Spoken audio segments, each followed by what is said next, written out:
Everybody agrees that right to health is one of broadest mandates, and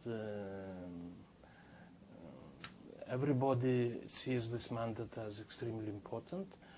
I'm happy to serve as a third rapporteur. I cannot comment on my 2 years, but the 12 years of Paul Hunt and Anand Grover, they have been extremely important. They are quoted, especially by civil society. Civil society is using these reports, you know, as a tool, but also many governments use.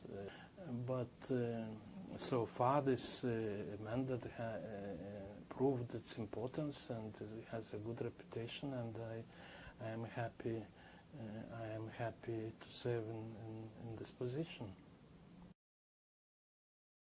So when I stepped in 2 years ago, my first report was some overview of these 12 years of mandate, and also some elements of my vision. I think that each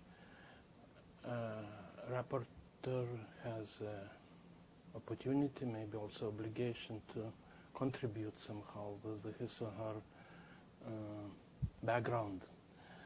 So Paul Hunt did a lot because he was the first one to explain what this mandate is about. And so due to him and of course other experts who were supporting him, the so-called analytical framework was born, which is very helpful in interpretation of right to health.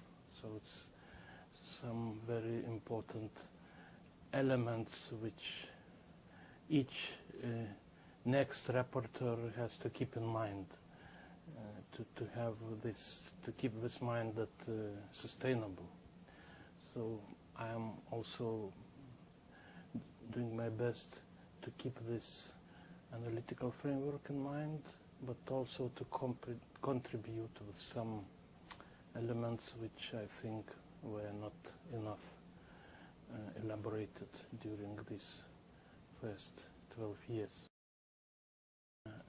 Is it just right to health, meaning accessible and available and good quality services, plus social determinants of health, or maybe it can be interpreted in a more broader way? Because, for example, it's my position that right to health cannot be properly implemented if, for some reasons, civil rights are neglected. I mean, if right to health is viewed only as an economic and social right. So some experts interpret right to health just as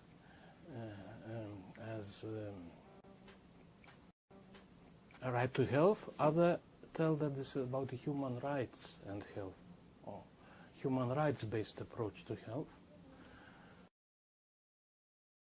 I think that each rapporteur has opportunity, maybe also obligation, to contribute somehow with his or her background.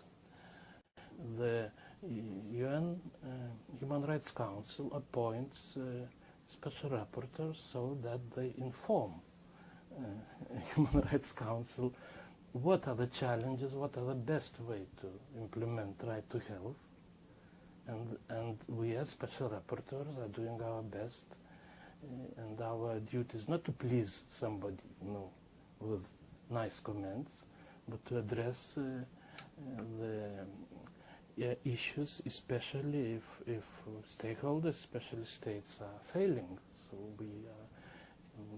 it's our duty to address why there are so many concerns, challenges, partly because stakeholders refuse to implement recommendations which are based on modern public health approaches and modern human rights approach.